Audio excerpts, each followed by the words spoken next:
జిల్లాలో student management హాస్టళ్లకు సొంత భవనాలు నిర్మించాలని చెప్పి మరియు అదేవిధంగా ఆ హాస్టల్లో పనిచేస్తున్న వార్డెన్లు సరైన మెను ప్రకారం విద్యార్థులకు భోజనం పెట్టకపోవడం వల్ల విద్యార్థులు తీవ్ర ఆందోళనకు గురవుతూ ఉన్నారు.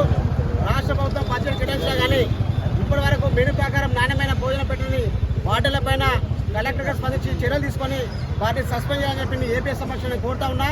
ఈరోజు సోమవారం గ్రీవెన్స్ సేల్ సందర్భంగా కలెక్టర్ కలిసి హాస్టల్ ఏదైతే మెను ప్రకారం హాస్టల్ విద్యార్థులకు భోజనం పెట్టిన విద్యార్థులకు అన్ని చేస్తున్న వార్డెన్ల పైన చర్యలు తీసుకోవాలని చెప్పి కలెక్టర్ గారికి కలవడం జరిగింది.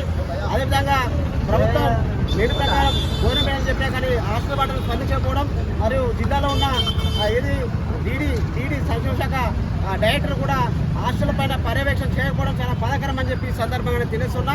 ఎంతో మంది విద్యార్థులు, పేద విద్యార్థులు, అట్టడుగు వర్గాల విద్యార్థులు ప్రభుత్వ హాస్టల్ నమ్ముకొని చదువుకున్నటువంటి విద్యార్థులకు ఈరోజు రాష్ట్ర ప్రభుత్వం వాసు ఇక్కడ ఉన్నటువంటి వార్డెన్లు అన్యాయం చేయడం చాలా బాధాకరం, సిగ్గుచేటు అని చెప్పి సందర్భంగా తెలుస్తున్నా. ఒకవేళ మా విద్యార్థుల పక్షాన ఉండి పోరాడతాం. విద్యార్థులు కనుక నాణ్యమైన భోజనం పెట్టకుంటే మాత్రం జిల్లాలో పెద్ద ఎత్తున ఆందోళన కార్యక్రమం చేపడతామని చెప్పి హెచ్చరిస్తా ఉన్నా. రాబోయే రోజుల్లో కూడా కలెక్టరేట్ ముట్టించడానికి కూడా వెనకాడమని చెప్పి సందర్భంగా తెలుస్తూ నా పేరు నరేష్ మందా, నేను ఏపీఎస్ జిల్లా అధ్యక్షుడు కాంగ్రెస్ యూనివర్సిటీ.